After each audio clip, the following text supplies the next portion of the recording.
जय जय श्री राधे श्याम निताय गौर। हमारे आलोच्य विषय चल रहा है। हम लोग तो इतना दिन बहुत सारे सत्संग करके आए हैं, कभी ज्ञान योग, कभी भक्ति योग, कभी नाना प्रकार योग, कर्म योग आदि नाना प्रकार तत्व संबंध में बहुत सारे आलोचना करते हुए आ रहे हैं।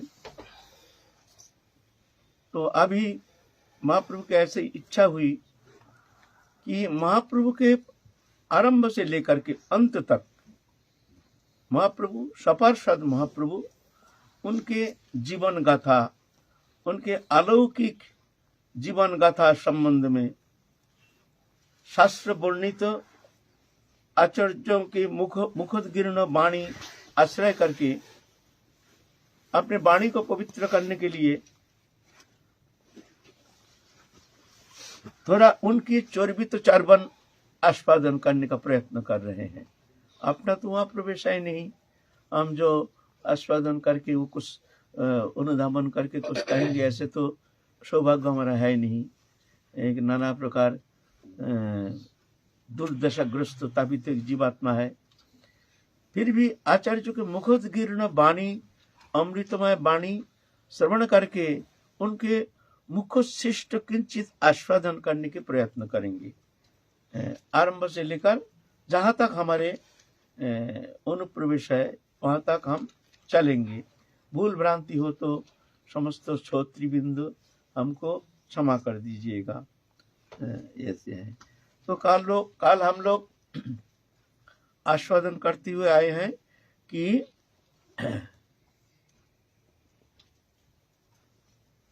उपेंद्र मिश्र जो बांग्लादेश में रहती थे, उनके पुत्र है जगन्नाथ मिश्र पुरंदर। तो नवद्वीप आए हैं। नवद्वीप आकर के 7 कन्या जन्म दिए हैं, लेकिन 9 कन्या, 7 नहीं 9 कन्या, एक एक करके सब स्वर्गवास हो गए, शरीर छोड़ के चले गए जन्म के साथ साथ। तो बहुत चिंतित हो गए, कहीं हमसे कहीं बड़ी भूल हो गई होगी, कहीं हमसे अपराध हो गया होगा, जिस कारण हमारे ऐसे संतान हो करके चले जा रहे हैं।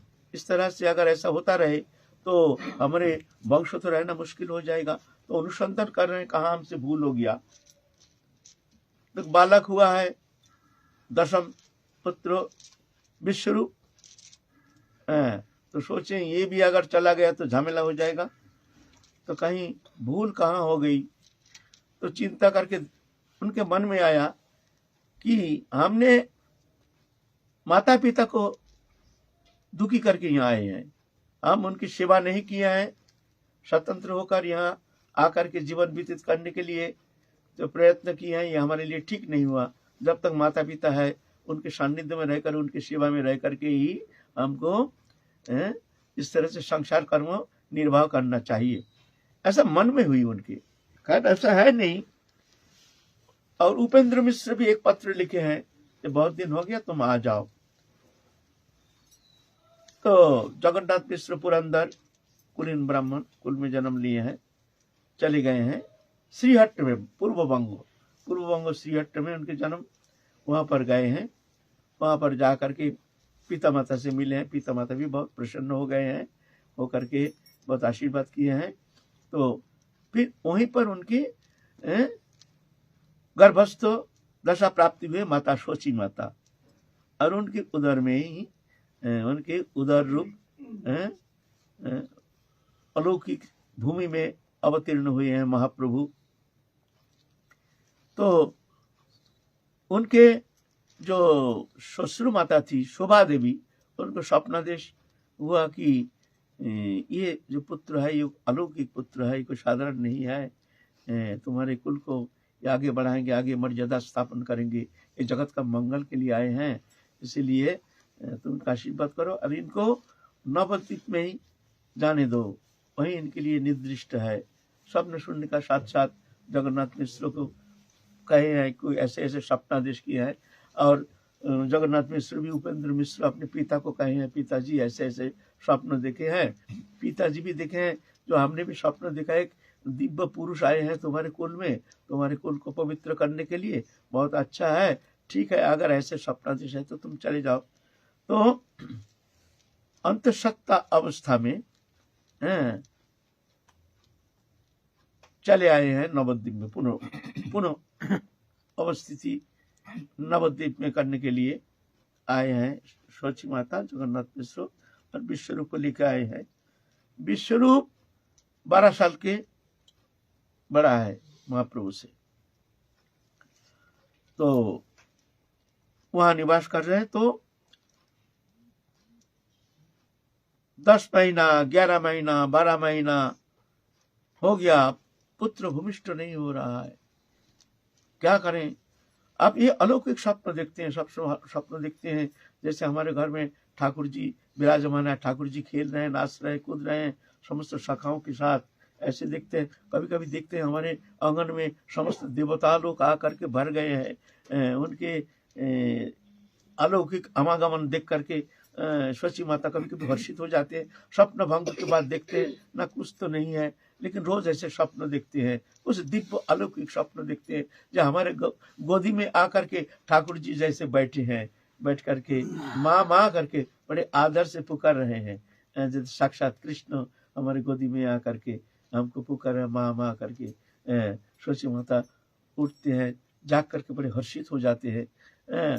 तो ऐसे अलौकिक, और शची माता के भी अंग में ऐसे दिव्य छटा प्रकाश होना शुरू हो गया, जो वो छटा देख करके सब कोई चिंतित हो गए हैं, जो ये कोई अलौकिक शक्ति संपन्न कोई देवी है, इनके उदरस्थ जो बालक है ये कोई साधारण नहीं है, ये कोई दिव्य है, जिस कारण इनके शरीर में ऐसे छटा, इतनी सुंदरता, इतने लावण्य छटा बिखर रही है, देख करके सबके बड़े हर्षित हो रहे हैं।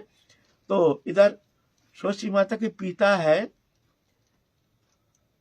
नीलांबर चक्रवर्ती, ज्यादा दूर नहीं, नवद्वीप से किंचित दूर रहते हैं, बड़े ज्योतिष थे।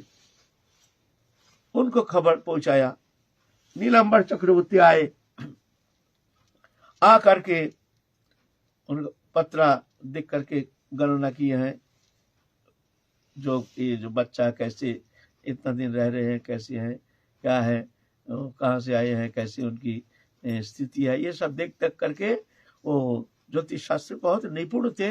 कहे ये जो बालक आ रहे हैं, ये बालक कोई साधारण नहीं, ये कोई दिव्य बालक है, ये अलौकिक है, ये जगत का मंगल करने वाले हैं, ऐसे बालक शायद ही संसार में आते हैं, ऐसे हमको दिखने में आ रहा है। ये जगत का मंगल करेगा, तुम्हारे भी मंगल करेगा, तुम्हारे खानदान का मंगल करेगा, तुम्हारे कीर्ति जगत चारों ओर फैलेगा, ऐसे कह करके बड़े हर्षोल्लसित हो करके नीलांबर चक्रवर्ती चले गए हैं। तो और कहे गए हैं तुम्हारी पुत्र अगला महीना अच्छा दिन देख करके, लग्न देख करके फिर जाके वो धरित्री में अवतीर्ण होंगे, ऐसे कहकर चले गए हैं। 13वें महीना पूर्णिमा रात्रि, फाल्गुनी पूर्णिमा शनिवार, ऐसे तिथि में उस दिन ग्रहण भी लग गया था, ग्रहण, चंद्र ग्रहण। तो ग्रहण के उपलक्ष्य में चारों ओर हरिध्वनि, हरिनाम संकीर्तन, सब गंगा स्नान करने जा रहे हैं, सब लोग जा रहे हैं गंगा। ये है एक ऐसे हमारे सनातन धर्म में ऐसे है कि ग्रहण के समय, ग्रहण के बाद गंगा स्नान, पवित्र तीर्थ में स्नान, ये बहुत मान्यता है, इसमें बहुत मंगल होता है। ऐसे तीर्थ स्नान के ये विधान हमारे सनातन धर्म में है।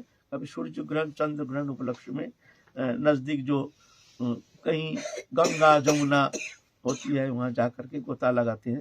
तो सब जा रहे हैं, झुंड के झुंड सब स्नान करने जा रहे हैं यार। सबके मुख में हरिनाम, हरिनाम संकीर्तन में मुखरित हो गया है पूरा नवद्वीप। सच्ची माता जगन्नाथ मिश्र देखते हैं तो ऐसे तो हरिनाम तो यह नवद्वीप में तो कभी सुनने को आया नहीं है। आज ये कैसे ऐसे संभावना कैसे हुई है। फिर जाकर के शुभ समय देख करके महाप्रभु धारा भूमि पवित्र करने के लिए पूर्ण ब्रह्म सनातन अखिल रसामृत सिंधु प्रेम पुरुषोत्तम श्री कृष्ण चैतन्य गौरांग महाप्रभु अवतीर्ण हुए हैं। उस समय चारों ओर देवता लोग सब पुष्प वर्षण कर रहे हैं। सोची माता दिखते आंगन में पुष्प भर गया है, पुष्प भर गया है, चारों ओर सुगंधी पुष्प से भर गया है। ऐसे दिव्य सब फूल, अरे फूल कहाँ से आए इतना फूल? ना देवता लोग पुष्प वर्षण कर रहे हैं अपने आंगन में, हर जगह पुष्प वर्षण। फिर देखते सब दिव्य दिव्य सब स्त्रियां आ रही है। हमारे बंगाल में उलूद ध्वनि करने का एक शुभ मंगल ध्वनि है, जीवा से मुख में एक अलग से शब्द करते हैं, उलूद ध्वनि कहती है उसको, मंगल ध्वनि कहा जाता है। कोई मंगल कार्य में ऐसे ध्वनि किया जाता है। तो सब ऐसे उलूद ध्वनि देते हुए सब ऐसे सब आ रहे हैं। कहीं देखे नहीं इतने सुंदर दिव्य दिव्य अलंकार से विभूषिता सब देवांगना सब आ रहे हैं दर्शन करने के लिए। भगवान लोग जानते हैं ना, भगवान आए हैं तो साधारण मनुष्य मूर्ति धारण करके, नारी मूर्ति धारण करके देवांगना सब आ रहे हैं, जा रहे हैं। और सब ग्रामवासी भी ऐसे सुने हैं कि जगन्नाथ मिश्र के घर में एक अलौकिक पुत्र आया है जो कि दिव्याति दिव्य, ऐसे सुंदर भुवन मोहन छठा, ऐसे मुख चंद्रिमा दर्शन करते ही हृदय को जैसे एक अद्भुत आनंद में ग्रासित कर लेता है। ऐसे सुंदर एक बालक जन्म लिया है वृद्धावस्था में, उसमें ढल गई है अवस्था। ऐसे स्थिति में सब ग्रामवासी भी ऐसे अलौकिक आकर्षण, सब कह रहे हैं चलो चलो चलो चलो चलो चलो दर्शन करके आए। जगन्नाथ मिश्र के घर में ऐसे बालक हुए हैं, चलो दर्शन करके आए। सब झुंड के झुंड आ रहे हैं। और सोची माता का अवस्था तो ठीक अच्छी नहीं थी। वो मान लो गरीबी है, कोई ब्राह्मण है ना, जो पहले ब्राह्मण लोग तो बाहरी कोई कर्म नहीं करते थे, कोई नौकरी चाकरी नहीं करते थे, ये उनके लिए बहुत मर्यादा के प्रश्न होता है। कोई ब्राह्मण होकर उस समय अगर मान लो कहीं नौकरी करता है, किसी का काम करता है, ये बड़ा अपमानजनक, समाज में उसकी बड़ी निंदा होती है। ब्राह्मण होकर किसी का नौकरी करता है, ब्राह्मण तो समाज में पूज्य है ना। तो ब्राह्मण दरिद्र जो भूखे मरेंगे फिर भी किसी से हाथ नहीं पसारेंगे, एक नंबर। दो नंबर नौकरी चाकरी कुछ और कोई धंधा नहीं करेंगे। एक उच्च वृत्ति है। उच्च वृत्ति क्या है? वो जब फसल काट के ले जाते हैं तो उस समय उसमें पड़ा रहता है जो छोटा छोटा धान के टुकड़ा, उसको संग्रह करते हैं, संग्रह करके उसको रख लेते हैं, उसी के द्वारा ही निर्वाह करते, उच्च वृत्ति कहते हैं। तो पहले जो किसान लोग खेती करते थे उन लोग, अभी क्या होता है, अभी फसल ले जाते हैं तो बीन बीन के सब ले जाता है, बीन बीन के। कहीं थोड़ा सा गेहूं का एक टुकड़ा पड़ा है उसको भी बीनेंगे।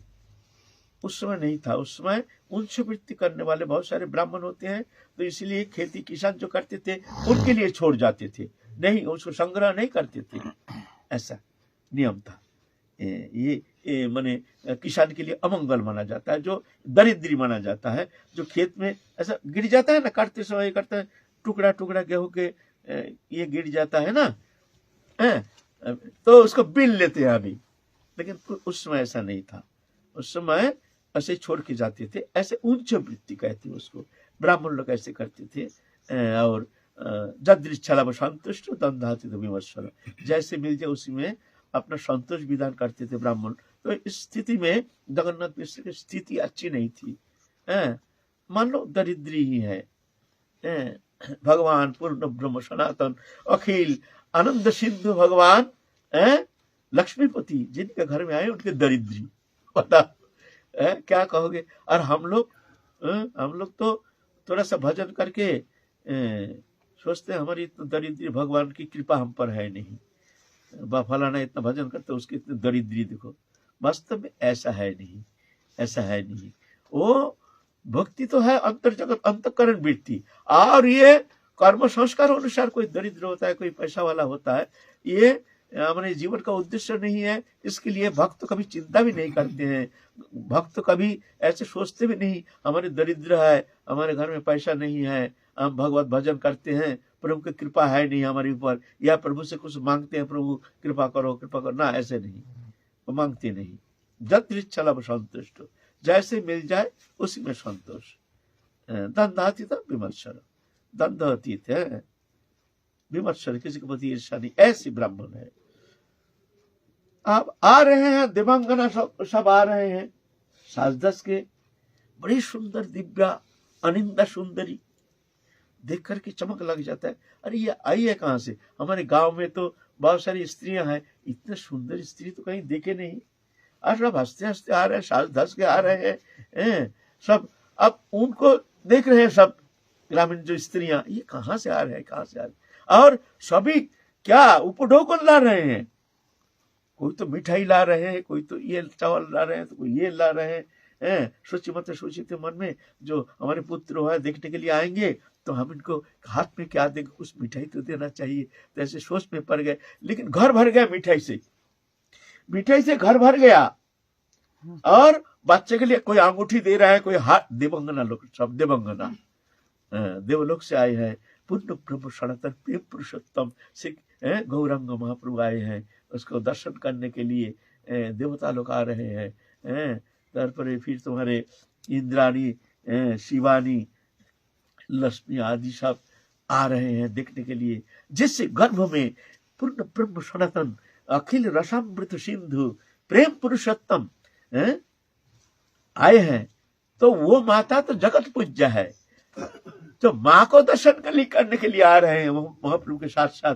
जो ऐसे जननी जो है, ऐसे पुत्र को कोख में धारण कर रहे हैं, तो वो जननी कैसे है? चलो उस जननी को देख करके उनके चरण स्पर्श करके हम पवित्र हो जाएंगे। ऐसे देवंगन सब आकर के सोची माता का चरण स्पर्श कर रहे हैं। सोची माता कहाँ से आए हैं ये लोग, हमारे चरण स्पर्श कर रहे हैं। और वो दे रहे, कोई अंगूठी, सोने का अंगूठी, कोई सोने का हार, कोई ऐसे दे रहे। ये कहाँ से आ रहे हैं? सब आपस में, सब ग्रामीण जो और परिचित स्त्रियां हैं आपस में बोला कहाँ से आई, कहाँ से? अरे भीड़ के अंदर से कोई कहाँ से आके कहाँ चली जाती है, कोई ठिकाना नहीं। बड़ी आनंद की बात है। ऐसे बड़े चकित हो गए। तो इस तरह से सोची माता देखते, बहुत अच्छा हुआ, प्रभु की बहुत ही कृपा हुई, देखो कितना मिठाई आ गया है, आप भर भर के हाथ भर के दो। तो वहाँ ईशान नागर था, उनके नौकर ईशान, ईशान को बोला, ईशान तो भर भर के सबको जो आ जाए उसको भर भर के तो मिठाई दे। तो कितना खर्च करेंगे? 2 डिब्बा खर्च करते 4 डिब्बा का हाजिर हो जाता है। सब देवलोक से आते हैं, कमी थोड़ी है। जहाँ लक्ष्मीपति है वह लक्ष्मी की कोई कमी है? ऐसे ईशान तो भर भर के दे। तो ईशान नागर भर भर के दे रहे हैं, हाथ भर के, सब खुशी हो गए। अरे जगन्नाथ मिश्र के घर में गए, अरे भाई देखो कितना मिठाई दिया है, इतना भर के दिया है कि अपने बाल बच्चों को खूब बांटेंगे, इतना मिठाई दे रहे हैं। और सोची माता जगन्नाथ मिश्र बड़ी आनंद के साथ मिठाई बांट रहे हैं। इस तरह से उनके जन्म लीला, जिसको गौर पूर्णिमा कहते हैं हमारे, उस दिन महाप्रभु फाल्गुनी महीना, फाल्गुनी पूर्णिमा, गौर पूर्णिमा, वो हमारे लिए एक पवित्र दिन है। हम लोग उस दिन की इंतजार करते हैं। हमारे प्राण प्रिय, हमारे सबसे प्रियतम, हमारे प्रेम पुरुषोत्तम भगवान आते हैं जुग जुग में, है ना। एक एक भाव लेकर आते हैं भगवान, अलग अलग भाव से। वही पूर्ण ब्रह्म सनातन, ये नहीं कि जैसे राम आए हैं, कृष्ण आए हैं, महाप्रभु आए हैं, सब अलग अलग भाव, एक भाव सबका है नहीं। राम आए हैं मर्यादा पुरुषोत्तम, मर्यादा, मर्यादा कैसे होती है ये रामचंद्र जी से सीखो। एक निर्दोष चरित्र अगर हो सकता है कोई जीवन में, निर्दोष, दोष तो बहुत प्रकार का है, मोह, तंद्रा, भ्रम, रुक्षरस, परिश्रम, असत्य, क्रोध, आकांक्षा, शंका, विश्व विभ्रम, उल्लन का, वैषम्य, लोलता, मद, मात्सर्य, हिंसा, खेद, परापेक्षा, ये सारे अवगुण प्राणी मात्र हैं। लेकिन एक निर्दोष चरित्र ये मनुष्य जीवन में होना संभव नहीं है। एकमात्र रामचंद्र है जो संपूर्ण निर्दोष, उनके हर चरित्र आचरणीय, वंदनीय, स्तुवनीय हमारे लिए रामचंद्र चरित है ना। ऐसे इसलिए रामचंद्र को कहते मर्यादा पुरुषोत्तम, मर्यादा स्थापन करके गए है ना, इसलिए रामचंद्र को कहते हैं मर्यादा पुरुषोत्तम। पुरुषोत्तम है लेकिन मर्यादा। जब सीता अपहरण करके ले गए, फिर आने का बाद, उद्धार करके लाने का बाद, फिर सीता को वनवास दे दिए हैं। वो वाल्मीकि तपोवन में, वहां सीता देवी, सीता मैया वहां वाल्मीकि आश्रम में रह करके पालित हो रहे हैं। तो प्रजा लोग कहते हैं जी प्रभु आप द्वितीय बार दार परिग्रह कीजिए। क्यों? इसमें तो कोई दोष नहीं है, हमारे शास्त्र में ऐसे निषेध नहीं है कि द्वितीय बार दार परिग्रह किया नहीं जाता है। तो रामचंद्र कहे नहीं, एक पत्नी व्रत है, द्वितीय पत्नी हम दर्शन भी नहीं करते, ऐसा चिंतन भी किया नहीं जा सकता है। तो क्या करें प्रजा, रानी बिना राजा कैसे, सुना सा लगता है ना, राज सिंहासन में रानी रहेंगे ना तब तो पूर्णता। तो प्रजा लोग फिर क्या करेंगे, रामचंद्र जी से आग्रह किया प्रभु आप दार परिग्रह कीजिए। बोले ऐसा होना संभव नहीं, तुम लोग जब आग्रह करते हो तो ठीक है, मैं सोने की सीता बना करके मैं अपने अंक में, मैंने बगल में मैं स्थापना कर रहा हूँ। तो स्वर्ण सीता स्थापना किए, फिर भी रामचंद्र जी दार परिग्रह किए नहीं है। ये मर्यादा पुरुषोत्तम है ना। लेकिन कृष्ण लीला में देखिए, कृष्ण लीला में यहाँ छूटपाट कोई भी आ जाओ, सबके लिए स्वीकृति, आ जाओ, पतिता हो, कुलटा हो, दुनिया से सबसे नीच प्रकृति हो, कैसे भी हो, शिकार आ जाओ, मेरे पास आ जाओ, बस हमको तुम कैसे भी मान लो, पति रूप में मान लो, हम उसको शिकार है, कैसे भी मान लो शिकार है। ये कृष्ण है। यहाँ ये लीला भगवान यहाँ कैसे है, यह मर्यादा नहीं है। क्या भगवान झूठ बोलते हैं, मिथ्यावादी, चोरी करते हैं। वो तो बताओ बताओ, ये कोई अच्छी बात है? बताओ ये कोई अच्छी बात है? और वो भी क्या, दूध दही की चोरी करने की चीज है? बताओ क्या कहें, बताओ ऐसे चोरी करते हैं, हम कैसे कहेंगे? बताओ उनकी बात हमारा इष्ट है, हम कैसे कहेंगे चोरी करते हैं? तो कहना पड़ेगा, क्या करें, मजबूर हो जाते हैं, क्या करें, हमारे चोरी करते हैं। फिर भाई बहु स्त्री, उनकी बहु गोपियां हैं, गोपी वल्लभ उनका नाम है, एक गोपी नहीं। बोलो कैसे कहें भाई, ये हमारे भगवान है, यहाँ तो झूठ बोलते हैं, यहाँ भगवान चोरी करते हैं। यहाँ आपने महाभारत देखे हैं, महाभारत में झूठे झूठ, झूठे झूठ, कितना झूठ है सब देखिए। कृष्ण झूठ, अब उस दिन भी आलोचना किए ना, कृष्ण कैसे आलोचना करें, किसको, अर्जुन को कह रहे हैं जो तुम इस तरह से जाना, विश्व का बाण को लिया ना, देखो ऐसे। तो हमारे जो ये वास्तव में भगवान झूठ, ये शब्द भगवान में आता ही नहीं, क्योंकि भगवान छोड़ के द्वितीय वस्तु है नहीं। भगवान गीता में क्या कहते हैं, अमृतंच अमृत सदसच्चाम अर्जुनो, अर्जुन अमृत मैं हूं, विष मैं हूं, सत्य मैं हूं, असत्य मैं ही हूं, मैं छोड़ के मत परतरंग नान्यथ, हमसे पर कोई तत्व है नहीं। लेकिन भगवान लीला पुरुषोत्तम, लीला करने के लिए, अगर भगवान वृंदावन लीला में अगर झूठ नहीं कहते, अगर चोरी नहीं करते, अगर ऐसे लीला रचना नहीं करते, तो पूरा वृंदावन लीला फीका पड़ जाता, कोई सुनते नहीं कृष्ण लीला। ये चमत्कृति है भगवान लीला पुरुषोत्तम, है ना। चोरी, चोरी किसका करते? चोरी दूसरा का वस्तु बिना पूछे लेने से उसको चोरी कहलाता है। आपका वस्तु है, आपसे पूछा नहीं लेकिन ले लिया, उसको कहते हैं चोरी। अच्छा बोलिए, भगवान चोरी करेंगे? भगवान के बाहर कोई वस्तु है? स्वामी उन्हीं का ही वस्तु है। मत परतरंग नन्य, हमसे पर कोई तत्व वस्तु है ही नहीं। मैं ही सब हूं, मैं सर्वव्यापक हूं, मैं सर्वव्यापक हूं, सब वस्तु में मैं हूं, मेरा ही है, हमसे परे और कोई वस्तु है नहीं। तो बोलिए, तो वहां चोरी कौन किसका करेगा? है ना? तो ये शब्द वहां आता नहीं। और पर स्त्री, पर शब्द वहां आता ही नहीं। सब भगवान का अंश है। ममई वंश जीवन के जीवभूत सनातन, ये सब भगवान का अंश है। भगवान है मूल पति, सबके पति, सबके पति, जगत पति। भगवान सबके पति है। ये जो शरीरधारी पति है, ये तो शरीर का, पंचभौतिक शरीर का, और भगवान है आत्मा के पति। पिता अहमश्व जगतो माता धाता पितामह वेदम पवित्र ओंकार ऋक्षाम जजुरी बच गति भत्ता। गति भर्ता माने पति है। गति, पिता अहमश्व जगतो, जगत का पिता मैं हूं, माता धाता पितामह वेदम पवित्र ओंकार ऋक्षाम जजुरी बच, गति मैं हूं, भर्ता पति मैं हूं, प्रभु साक्षी निवासा शरणं सुहृद सब मैं हूं, मत्य अपरतरंग नन्य। तो इसलिए भगवान में ये शब्द जो कहते हैं वो जानते नहीं, तत्व जानते नहीं है, मूर्ख है। मूर्ख लोग क्या नहीं क्या कहते हैं। भगवान ही सब है, उनका पर शब्द है, वो सभी उन्हीं का ही सत्ता है। स्त्री पुरुष जो है ये तो शरीर का भेद है, वो तो आत्मा है। वो कभी पुरुष बनता है तो कभी नारी बनता है। ये जीवात्मा सभी जीवात्मा है। ये कभी मर के वो पुरुष बन जाता है, कभी मर के वो नारी बन जाता है। शरीर का भेद हर उनका चीज है, आत्मा एक ही है, उन्हीं का ही सत्ता। ममई वंश जीवलोके अहम आत्मा गुराकश सर्वभूत स्थित हो। और जो सबके भीतर में आत्मा रूप में मैं हूं। यहाँ पर स्त्री शब्द कैसे आता है?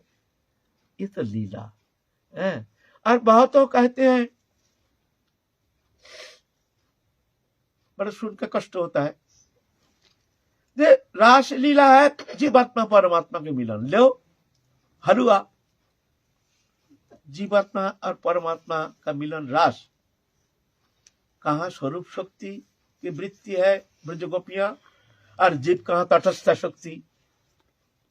कहाँ भगवान गोपियां है, ब्रज गोपियां है, जानो गोपी जन वल्लभ कहते हैं, वो जीवात्मा है, जीवात्मा का मिलन है। वो जानो, पढ़ो, महापुरुष के चरण में रह करके सीखो, अध्ययन करो, तो जाकर के कुछ बोलने का चेष्टा करो। अंदर में मुख से बोलना नहीं, मां भारी अपराध हो जाएगा। जीवात्मा परमात्मा मिलन रास है। अरे रास तो रस, रसा पैसा, वो पुरुष रस स्वरूप, रस का ही चरम निर्जास। किससे वो रास किया है? भगवान स्वरूप शक्ति, भगवान के त्रिविध शक्ति है। अब आए हम तो महाप्रभु कथा जा रहे हैं, थोड़ा सा यहाँ दिग्दर्शन, थोड़ा सा भूमिका बनाने के लिए थोड़ा सा हमको आना पड़ा। थोड़ा आप लोग बुरा मत मानिए, हम जाएंगे, वहीं जाएंगे। तो यहाँ भगवान रास की है किसके साथ? स्वरूप शक्ति। एक है स्वरूप शक्ति, एक है जीव शक्ति, एक है माया शक्ति। भगवान का त्रिविध शक्ति। स्वरूप शक्ति माने चिन्मयी शक्ति, चित जगत। वहां बहिर जगत में उसका प्रकाश नहीं। बहिर जगत में जो शक्ति है, जिस शक्ति के द्वारा जीव अपना स्वरूप भूल करके एक पंचभौतिक शरीर में आत्म बुद्धि करके तदात्मता के कारण शरीर मैं हूं ऐसे जानकर भ्रमित होकर माया के चक्र में घूम रहे हैं। यह है महामाया, बहिरंगा शक्ति का प्रकाश। यह है जीवात्मा। ये जीवात्मा परमात्मा का मिलन, ये जीवात्मा परमात्मा का मिलन है रास। वहां स्वरूप शक्ति, स्वरूप शक्ति त्रिविधो, संदिनी, संबित, आह्लादिनी, तीन विधो स्वरूप शक्ति का प्रकाश। जीव शक्ति है तटस्थ जीव शक्ति। ये जो जीव जगत है, जीव तटस्थ शक्ति। पहले भगवान है स्वरूप शक्ति, सच्चिदानंद, सच्चिदानंद, संदिनी, संबित, आह्लादिनी, सच्चिद आनंद। तीन शक्ति के मिलन से भगवान है सच्चिदानंद। दोनों सच्चिदानंद विग्रह कहते हैं ना, सच्चिद आनंद, ये स्वरूप शक्ति। और जीव शक्ति है तटस्थ, माने समुद्र के उधर पानी है, इधर स्थल है, बीच में तटस्थ। माने तुम चाहे तो भगवान की तरफ जा सकते हो, चाहे तो माया की तरफ जा सकते हो। माया है जंगल अंधकार और उधर है रोशनी, इसलिए इसको तटस्थ शक्ति कहा गया है भगवान खेलने के लिए। और माया शक्ति के द्वारा भगवान इस संसार को मोहित करके रखा है। लेकिन वो जो शक्ति है वो है स्वरूप शक्ति, संदिनी, जिस शक्ति के द्वारा भगवान धाम, आसन आदि सब प्रकट करते। सच्चिदानंद स्वरूप भगवान के लिए धाम चाहिए ना, सब कुछ लीला करने के लिए सब प्रकाश चाहिए ना, तो वो संदिनी शक्ति का प्रकाश। और संबित शक्ति है चेतन, चेतन शक्ति से संबित शक्ति। इस संबित शक्ति से जीव भगवान एक है। भगवान जो सेंसेशन, जीव का सेंसेशन, ये इस चेतन सत्ता का अभिन्नता है। और आनंददायिनी शक्ति है जो ये है श्रीमती राधा रानी, सच्चिदानंदमयी आनंद, आनंददायिनी। आनंद हमारे जो हम आनंद प्राप्त करते हैं ना, आनंद है, सब जीव में आनंद है। ब्रह्मा से लेकर के भगवान से लेकर के प्राणी मात्र सब आनंद का अनुसंधान करते हैं कि वो आनंद का अंश है। ये आनंद का जो मूल अधिष्ठात्री देवी है वो है आह्लादिनी शक्ति, स्वरूप शक्ति भगवान की। वो स्वरूप शक्ति आह्लादिनी आनंदनी शक्ति राधा रानी कही काय बुआई गोपियां, उनसे भगवान वो लीला किए हैं। और लीला कौन अंश ग्रहण किए हैं? वह बड़े बड़े सब मुनिचरी, श्रुतिचरी, ऐसे ऐसे सब कठोर तपस्या करके फिर जाकर के वहां भगवत कृपा प्राप्त करके वो लीला में अंश ग्रहण किए हैं। ब्रह्म ज्ञान तक वह तपस्या किया है वो भगवत को लीला आस्वादन करने के लिए, और उसको जीवात्मा परमात्मा का मिलन लो।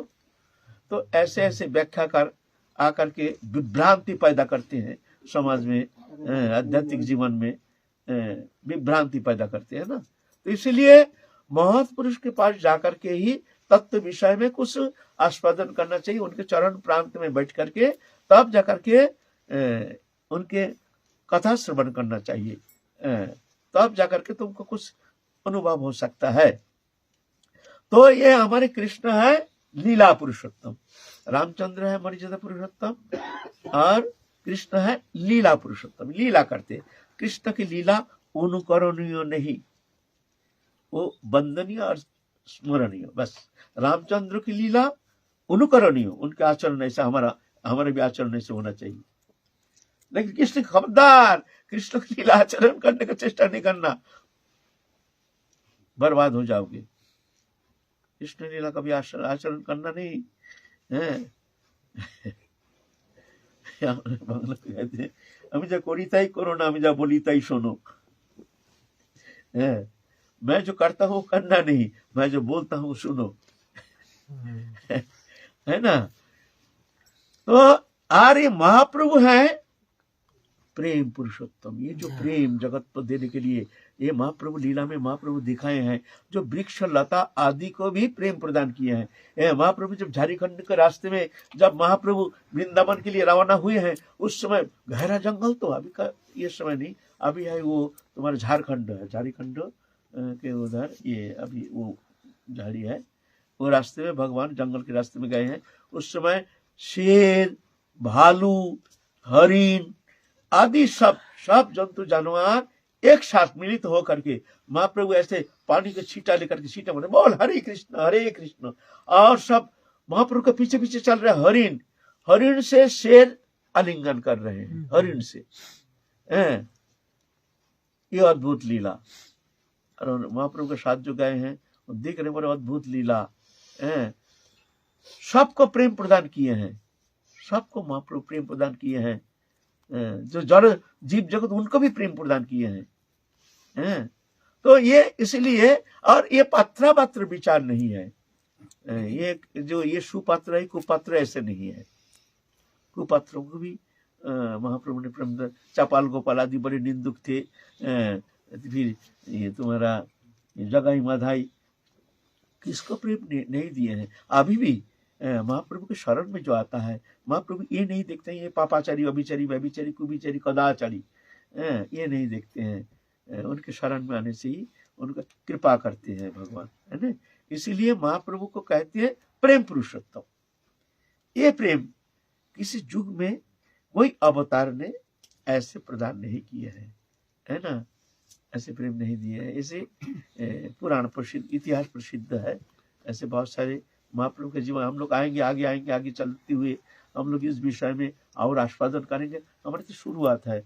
अभी हम महाप्रभु की लीला जहाँ तक संभव हम वाणी के द्वारा, जैसे हमारे आचार्य जी के मुख से हम श्रवण किए हैं, उनके कथामृत जिस तरह से उनके श्रीमुख से उनके मुखोद्गीर्ण उच्चिष्ट थोड़ा सा लेकर के चर्बितचार बन करके हम थोड़ा आनंद लीला अनुभव करने के प्रयत्न करेंगे, है ना। तो अभी शुरुआत है, आगे हम लोग इस विषय में आलोचना करेंगे। तो इस तरह से महाप्रभु सब देव देवियां आ रहे हैं। आप उसको जन्मजातक क्रियाकर्म तो हो गया, आप खबर हो गया नीलांबर चक्रवर्ती, उनके जो हमारे एक पोता हुए हैं, तो चलो उनको खबर दिए हैं, आ जाओ। तो बड़े ज्योतिष है ना, बुलाए हैं। तो ज्योतिष बुलाए हैं, नीलांबर चक्रवर्ती आए हैं, आसन दिए हैं। बड़े ज्योतिष है, बड़े नामी ज्योतिष उस समय तत्कालीन माने नवद्वीप में उनके बहुत मान्यता थी। बहुत बड़े ज्योतिष, भूत भविष्य वर्तमान बोलने वाले ऐसे ज्योतिष थे। नीलांबर चक्रवर्ती माने हमारे शोची माता के पिता। अब बच्चा कैसे है, क्या है, इनके थोड़ा सा ये उसको क्या कहते हैं, ये बनाते हैं, कुष्ठी हम लोग क्या कहते हैं, जन्म बनाएंगे, तो उनके द्वारा ही बनाएंगे। तो आए हैं, आ करके बैठने दिए हैं। और भी लोग आए हैं सब देखने के लिए। वहाँ सब देव देवता ये आए हैं, नाना प्रकार ये अद्भुत लीला ये देखने के लिए देवता लोग सब मनुष्य मूर्ति धारण करके आके बैठ गए हैं। घर में सब भर गए हैं। आप हमारे ज्योतिषविद क्या कहते हैं, अद्भुत सुंदर बालक, दिव्य दर्शन मात्र चित्त का अपहरण करने में समर्थ एक अद्भुत। ऐसे भगवान में ऐसे एक शक्ति है जहाँ भगवान अवतीर्ण होते हैं। अगर आप पहचानो ना पहचानो, लेकिन उनको दर्शन मात्र ही उनके भीतर एक अद्भुत शिहरण, अद्भुत एक आनंद की छटा, अद्भुत एक अनुभव होना शुरू हो जाएगा। इसको कहते हैं साध्यस। ये भगवान में ये विशेष गुण है। चाहे कोई भी दर्शन करे, दर्शन करते ही उनके भीतर एक झलक खिल जाएगा। ऐसे ही नीलांबर चक्रवर्ती आए हैं। पुत्र दर्शन मात्र ही एकदम जैसे एक अद्भुत दिव्य छटा आकर के जिन उन परमाणु जैसे ऐसे आनंद की शिहरण से चमक गए हैं। ओहो, ये बालक तो साधारण नहीं है। फिर जाके अब वो जैसे करते हैं ना गुण, इन लोग जैसे ये सब कैसे अंकन पंकन करके सब देख रहे हैं, उसके देख रहे हैं, कह रहे हैं ये बालक बड़े प्रभावशाली हैं, ये बालक जगत का बहुत मंगलकारी होगी, ये बालक तुम्हारे वंश को मर्यादा रक्षा करेंगे, देश के लिए बड़े हितकारी हैं, जन कल्याण के लिए बड़े हितकारी हैं, ये सबको आनंद प्रदान करेंगे। उधर बगल में बैठे हैं एक दिव्य दर्शन, बड़े सुंदर दर्शन, ब्राह्मण है, पहचान नहीं आता है कौन है, क्या जाने पता नहीं, लेकिन देखने में बड़ा दिव्य दर्शन देख रहे हैं। नीलांबर चक्रवर्ती देख रहे हैं, सोची माता देख रहे हैं, जगन्नाथ एक अलौकिक दर्शन, एक पुरुष बैठे हैं। तो ऐसे तो कह रहे हैं, और वो पुरुष जो हंस रहे हैं, बीच बीच से बड़े ठाके हंस रहे हैं। तो नीलांबर चक्रवर्ती कहते हैं, महाराज आप हंस क्यों रहे हैं, थोड़ा सा क्या बात है, क्या हमारे कोई हम जो देख रहे हैं पत्रा, इसमें कोई हमारे कोई भूल है क्या, प्राप्ति है क्या है, आप हंस क्यों रहे हैं। बोले भैया जी आप तो कह रहे हैं ठीक ही है, वास्तव में ये सब नहीं है। और क्या है, ये है अखिल रसामृत सिंधु, ये पूर्ण ब्रह्म सनातन भगवान है, आपको पता नहीं है। ये तो युग युग में आते हैं, हर युग में आते नहीं है। इस बार ये सप्तम मंडांतर के 27तम महायुग चला गया है। 28तम महायुग ये जो है पवित्र युग है, इस युग में आए हैं, ये बार बार आते नहीं है। आप जानते नहीं हो, आप जानोगे ये कौन है बालक। ये जगत को मंगल करेंगे, इनका दर्शन मात्र से जगत पवित्र हो जाएगा, इनका दृष्टि मात्र से पवित्र हो जाएगा। ये साधारण नहीं, इनके दर्शन मात्र से वो संसार बंधन से मुक्त होकर परम धाम प्राप्त करने में समर्थ हो सकते हैं। ऐसे महत्वपुरुष, ऐसे भगवान है ये पूर्ण ब्रह्म सनातन। ये प्रेम प्रदान करेंगे, जगत को प्रेम प्रदान करने के लिए आए हैं। जो प्रेम जगत में किसी ने कभी कोई प्रदान नहीं किया, ऐसे कह करके तो एकदम भाव में विभावित तो हो रहे हैं। तो जगन्नाथ मिश्र देख रहे भाई कौन है, नीलंबर चक्रवर्ती कौन है। अच्छा भैया हम चलते बोल करके ठाड़े हो गए हैं। जगन्नाथ मिश्र में नहीं तो साधारण नहीं है, देखने में बहुत लंबा चौड़ा, बहुत सुंदर, गोरा सा, बड़े सुंदर दिव्य दर्शन। फिर जगन्नाथ मिश्र जाकर के पाम पकड़ लिए हैं। महाराज आप कौन है, आप कृपा करके बताइए आप कौन है। आए हैं हमारे मंगल करने के लिए, आशीर्वाद करके जाइए हमारे बालक, इसका मंगल हो, इसका कल्याण हो। आप कौन है, कहाँ से आए हैं। आप रो रहे हैं, वो पुरुष रो रहे हैं। रोते फिर जाके जगन्नाथ मिश्र का चरण पकड़ लिए हैं, पकड़ कर रो रहे हैं जगन्नाथ मिश्र का। जगन्नाथ मिश्र रो रहे हैं, जगन्नाथ मिश्र भी रो रहे हैं, और वो पुरुष भी रो रहे हैं। और नीलंबर चक्रवर्ती देख रहे हैं भाई क्या बात है। अब ये पार छोड़कर वो पार पकड़ रहे हैं, वो पुरुष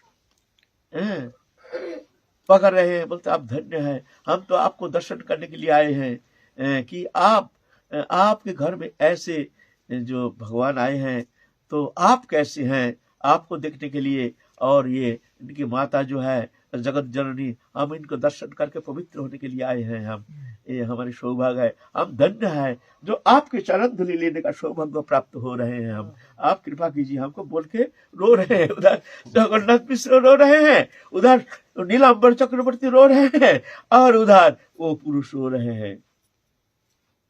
बड़े अद्भुत मिलन, अद्भुत। फिर जाते जाते आपके परिचय थोड़ा देंगे। तो जाते जाते बोले मैं देवगुरु बृहस्पति हूँ, ऐसे बोल करके, भीड़ है ना, बहुत भीड़ है ना, भीड़ के अंदर जाके पुट कहाँ से चले गए। तो बड़े प्रसन्न हुए सब। चारों ओर तो सब देवगण आ रहे हैं, समस्त देवता आ रहे हैं। सब इस तरह से मूर्ति अपने दैव शक्ति, दैव मूर्ति को परिवर्तन करके मनुष्य जैसे, स्त्री जैसे वेश धारण करके आ रहे हैं, सब दर्शन कर रहे हैं। और अद्भुत आनंद के एक सिहरन चल रहा है उस समय। सोची माता भी दिख रहे हैं, वो बड़े भाग्यशाली हम हैं, हमारे घर में ऐसे पुत्र हैं, सबको हमारे पुत्र को दर्शन करने के लिए आ रहे हैं। और महाप्रभु भी ऐसे हंस रहे हैं, महाप्रभु को देख के जो आते हैं सभी प्रणाम करके जा रहे हैं। कहाँ से आ रहे हैं, कौन आ रहे हैं, कोई परिचय नहीं, आते हैं जाते हैं। और उपोढ़व कर लेकर आ रहे हैं, कोई सोना दे रहे हैं, कोई हार दे रहे हैं, कोई मिठाई ला रहे हैं, कुछ ला रहे हैं। घर भर गया, एकदम घर भर गया, सोना चांदी से ही ये एकदम घर भर गया। इस तरह से आनंद लीला महाप्रभु जन्म लीला, जन्म जात क्रिया संपन्न किए हैं। इस तरह से फिर महाप्रभु के नामकरण संस्कार होगा। तो हम लोग काल फिर आगे चलेंगे, महाप्रभु के नामकरण संस्कार देखो फिर क्या लीला करते हैं महाप्रभु। जहाँ तक हम कोशिश करेंगे लीला आस्वादन करने का, और जहाँ तक संभव हो हम भी वो संदेश आप लोगों को देने के लिए, महाप्रभु की कृपा होगी तो वो संदेश आपके पास ही हम पहुंचाने का प्रयत्न करेंगे। जय जय श्री राधे श्याम। बोलिए सद्गुरुदेव भगवान की जय।